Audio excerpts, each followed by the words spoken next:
Jeudi 7 novembre 2013, il est 16h30.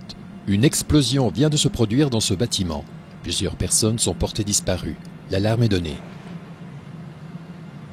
Les pompiers sont déjà mobilisés sur une autre intervention.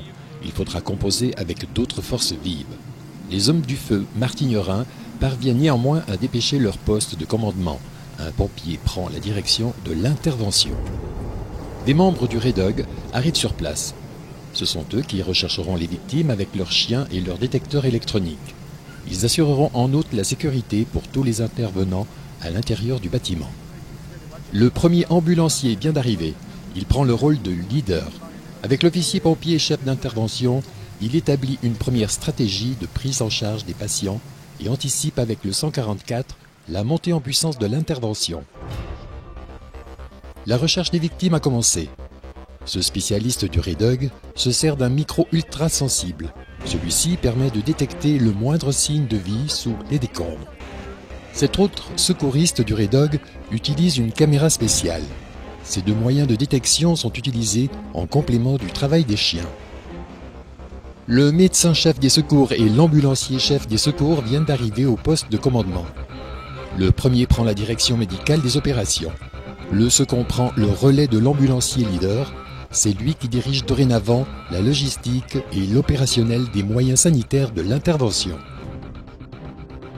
Cette patiente s'appelle Natacha. Elle est coincée sous les décombres avec une fracture de l'épaule. Il est nécessaire de la désincarcérer. Un groupe d'appui de la protection civile est appelé à la rescousse. On vient de transmettre le message, ils ont dû envoyer des hommes. L'intervention monte encore en puissance. Le VSS, ou véhicule de soutien sanitaire, vient d'arriver d'Aigle où il est stationné.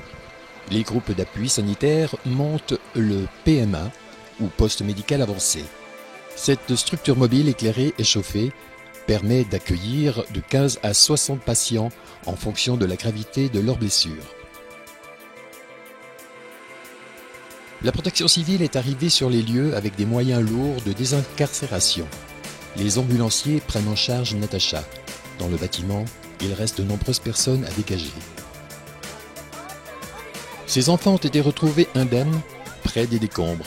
Les secouristes doivent s'en occuper. Pour les accueillir, la protection civile a monté cette tente. C'est ici que seront mises à l'abri et rassurées toutes les personnes valides. Il est 20h. Ce blessé vient de passer par le pré-triage. Il est emmené au poste médical avancé. Ici, le tri est plus détaillé. On pose le premier diagnostic médical, on stabilise les fonctions vitales des patients avant leur transfert à l'hôpital. C'est également ici que s'organise la ronde des ambulances. On fixe des priorités dans les évacuations en fonction des hôpitaux disponibles et de la gravité des blessures. C'est au chef des évacuations sanitaires que revient l'organisation de la noria des ambulances, de concert avec le médecin-chef du poste médical avancé. Il est 21h et l'intervention n'est de loin pas terminée. Dans le bâtiment, les hommes de la protection civile sécurisés par le REDOG continuent de dégager les victimes. Les consignes sont strictes. Interdiction d'entrer dans le bâtiment sans équipement complet. Notre caméra reste à l'extérieur.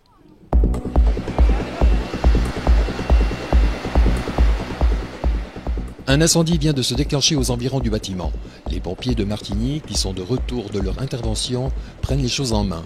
L'extinction nécessite l'emploi de l'auto-échelle.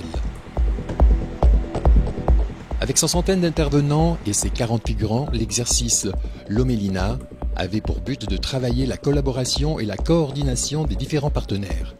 L'exercice a été plus que positif.